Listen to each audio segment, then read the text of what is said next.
Hoje eu completo 3 meses aqui em Portugal. Quando eu cheguei aqui eu tive muito medo, tinha muitos sonhos também, tinha muitas expectativas.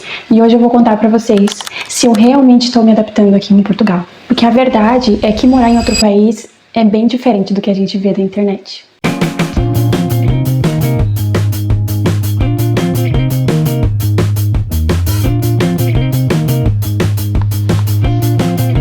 Um dos motivos que me fizeram sair do país, sair do Brasil e procurar um outro país para morar, e no caso foi Portugal que eu escolhi, foi o fato da sensação que eu tinha.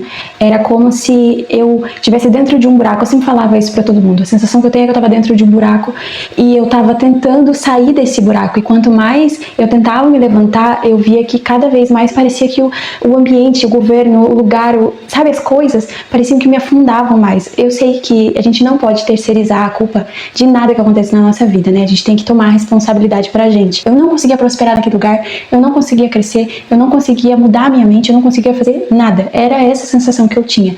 E eu precisava fugir daquilo. Era isso que eu sentia. Esse foi um dos motivos que fez eu vir pra Portugal. E como eu sempre fui uma pessoa muito independente, muito sozinha, eu pensava que eu ia chegar aqui e eu não ia sentir saudade de nada. Eu estava acostumada a ficar longe das pessoas, então pra mim ia ser muito tranquilo. É como se eu nunca mais fosse ver aquelas pessoas, sabe? Os meus amigos, a minha irmã, que é minha melhor amiga, eu tenho a sensação assim, cara, meu Deus, eu não sei quando que eu vou ver eles de novo. E eu acho que isso é uma das coisas que mais, assim, impacta pra quem imigra. Até pra quem é mais independente, é uma situação muito difícil, porque às vezes tu só quer conversar com aquela pessoa e contar as dificuldades que tu tá passando, mas tu não pode estar com ela ali. Às vezes o que eu queria era chegar assim, sentar na mesa da minha irmã, numa simplicidade, sentar e falar assim, ó, eu preciso te contar tudo que aconteceu no meu dia, com um copinho de café ali, contar tudo, mas infelizmente hoje eu não posso. E eu pensei que eu não ia sentir falta disso. É uma sensação de impotência, de tu não saber quando que tu vai ver essas pessoas de novo. E acho que essa é uma das piores coisas que tem. E eu acredito também numa outra questão, que eu acho que o Brasil, ele se torna como uma válvula de escape. Parece que a nossa mente, ela tenta sabotar a gente. Por exemplo, você só tá passando por isso porque você foi embora, porque se você estivesse no Brasil, você não passaria. São coisas que entram na nossa mente, pra quem tá imigrando, que é uma coisa assim, te abala muito. Tu se questiona se tu fez a escolha certa, se aquilo foi uma decisão certa. É uma sensação bem difícil de lidar. Mas quando eu volto, né, pro meu normal, vamos dizer assim, que eu vejo que o mundo não acabou com aquele problema, eu consegui resolver ele, eu vejo que na verdade é só uma forma de tentar escapar do problema, uma forma o Brasil realmente se torna ali uma válvula de escape, sabe? Não, é só ir embora pro Brasil que esse problema não vai mais existir. Eu pensei que eu chegando aqui, o maior problema que eu teria seria a questão de burocracia, que Portugal é um pouco mais lento. Eu pensava isso, mas na verdade é totalmente o contrário do que eu imaginei. Outra questão também que me impactou bastante foi a questão de trabalho.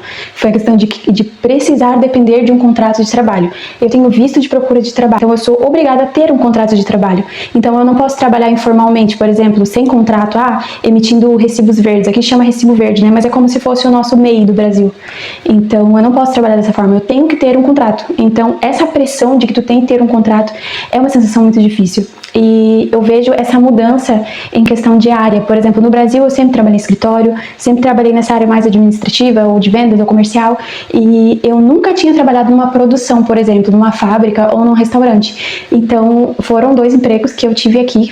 Eu fiz uma experiência ali de um dia num restaurante e, gente, eu não gostei. Aqui chama restauração, né, que envolve ali tudo, padaria, restaurante, enfim. E eu não gostei, gente. Eu cheguei em casa, eu chorei tanto. E aí eu falei, cara, isso não é pra mim, eu não vou trabalhar nisso, eu me recuso. E era assim, o horário era o seguinte, eu chegava 9 horas, eu tinha que voltar, sair às 3 da tarde, e aí depois eu tinha que voltar à noite pra servir o jantar. Então assim, gente, eu não teria vida nenhuma, tá? E aí eu mandei mensagem ali pra dona e falei que eu não ia continuar, né, que eu não queria continuar naquele emprego. E essa foi a minha experiência na restauração. Depois eu trabalhei numa fábrica, atualmente eu trabalho numa fábrica, né, que tem um horário definido, né, de segunda a sexta, das 8 às 17, então eu tenho horário de almoço, tenho horário pra parar, tudo certinho ali, né, faço o meu período e depois eu vou pra casa. Porém, na produção, gente, eu trabalho passando roupa. É pesado pra caramba, é muito pesado, porque a gente, uma área da produção depende da gente, que seria a parte de embalamento, que vai embalar aquela roupa e levar depois pra distribuição. Então, depende que eu passe o máximo de roupas para poder essa produção continuar andando. Então, assim, gente, é uma atrás da outra e a gente precisa medir as peças, tem toda uma controladoria, vamos dizer assim, em cima dessas peças. Então, tem que sair com a medida certa, a gola tem que estar exatamente certa, as mangas têm que estar dos mesmos tamanhos. Então, tem todo um critério ali que tem que ser seguido para essa peça ir para frente e ser vendida posteriormente, entrega ao cliente, né? Então, assim, eu nunca trabalhei dessa forma. O meu trabalho é um trabalho bom, as pessoas lá, eu só trabalho com portugueses, não trabalho com brasileiros, as pessoas lá me receberam super bem, me tratam bem. Então, assim, é um emprego, e é um emprego que muito brasileiro procura aqui, porque por ser de segunda a sexta não precisa trabalhar final de semana, porque consegue aproveitar melhor, se organizar melhor, tem um pouco mais de interação com a família e tudo mais. Ele foi um emprego, assim, que foi muito Deus, assim, gente, foi a mão de Deus nesse emprego. Eu tenho que contar, uma hora eu vou contar como é que foi, mas em resumo é isso. Onde é que eu tava? Edição quarta. Então, enquanto eu não conseguia esse contrato de trabalho, eu não conseguia sossegar minha mente. O meu marido conseguiu, né, o Henrique, o nome dele é Henrique, ele conseguiu um emprego com 4 dias. Então, ele estava 4 dias aqui e já conseguiu o trabalho. E eu fui conseguir esse da empresa depois de 1 mês e 2 semanas, eu acho, ou 1 semana.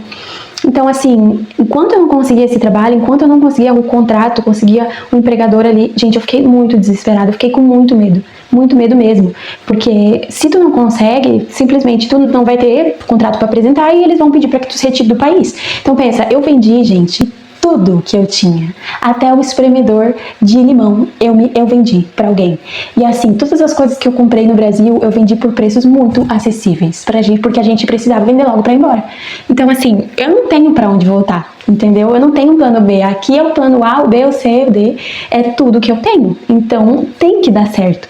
E essa pressão coloca muito, assim, uma carga muito grande nas nossas costas e um medo muito grande. Então, isso ninguém fala na internet. Ninguém fala que tu vai se sentir muito insegura. Coisas que mais me surpreenderam aqui em Portugal, positivamente, foi a questão, principalmente, da segurança. Eu sei que é meio clichê, que todo mundo fala isso. Mas, assim, eu sou uma pessoa, eu vivo no modo de alerta. Eu não consigo desligar meu modo de alerta, é muito difícil pra mim. E aqui eu tenho sentido que eu tenho conseguido. No começo, gente, eu juro por Deus, eu pensei que iam me sequestrar. Eu tinha medo de tudo. Eu tinha medo de sair de casa. Eu tinha medo de falar com as pessoas. Tinha medo de andar de carro, porque aqui onde eu moro é só subida. Eu não sabia nem parar o carro na subida. Então, assim, eu tinha medo de tudo, gente. Eu bati o nosso carro no primeiro dia. No primeiro dia. Eu arrastei no muro do vizinho. Eu falo que foi só um beijo, assim. Não foi nada, assim, de arrancar o para-choque, nem nada. Mas estragou o carro novinho. A gente tinha acabado de comprar, de tão nervosa que eu ficava fazendo as coisas aqui em Portugal.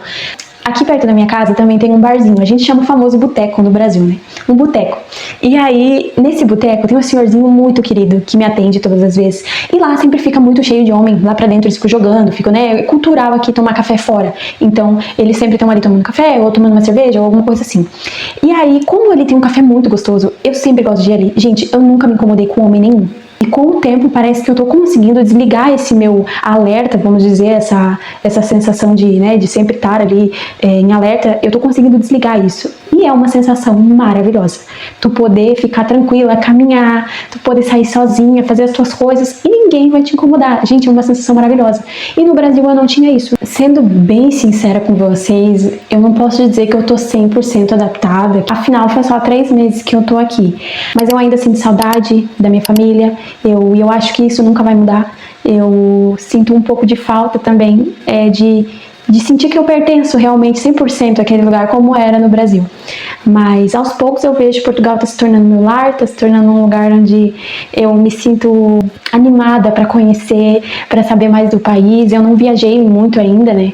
Por exemplo, não conheço Porto, não conheço Lisboa, mas aos pouquinhos a gente vai conhecendo. Ontem eu fui aqui na minha cidade, num lugar que tem um rio maravilhoso. Nossa, uma vibe muito legal, um pessoal muito tranquilo também. Lá tinha brasileiro, tinha português, tava tendo um torneio de futebol de areia e foi muito legal. Tinha até uns patinhos assim, nadando, uma vibe muito tranquila, um lugar maravilhoso e que eu não conhecia aqui da minha própria cidade. Então, assim, eu ainda tenho muito o que conhecer, não só em Portugal, mas nos países ao redor, né? Essas possibilidades, assim, também me animam, sabe? Então, como eu disse, eu me sinto novamente uma adolescente ali com 18 anos, que eu possa ser quem eu quiser, iniciar minha vida em qualquer área profissional, ser qualquer coisa. Eu sinto, assim, uma esperança dentro de mim, sabe?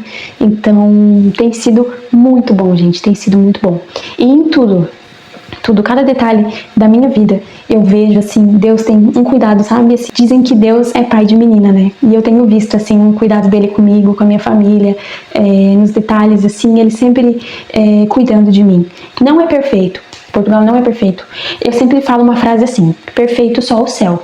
Só o céu vai ser perfeito. Aqui a gente vai passar dificuldade, vai passar insegurança, a gente não vai ter certeza das coisas, mas que a gente saiba que Deus cuida de nós e que tudo que Ele planejou é perfeito e no fim vai dar tudo certo, gente, tudo certo. Agradeço por você ter me ouvido até aqui, eu espero que você tenha gostado. Se você gostou, deixa o seu like aqui nesse vídeo, compartilha com algum amigo seu, um familiar, que às vezes você sabe ele que quer emigrar e quer saber qual que é a realidade de um imigrante. Aqui eu vou compartilhar um pouco da minha jornada aqui em Portugal, os lugares que eu vou conhecer, alimentação, rotina, a parte espiritual também, como que tem sido a minha busca, né, por buscar mais a Deus, estar mais conectada com Ele, ser guiada ali por Ele no meu dia a dia. Então se você não quer perder nada disso, se inscreve no meu canal. Até o próximo vídeo.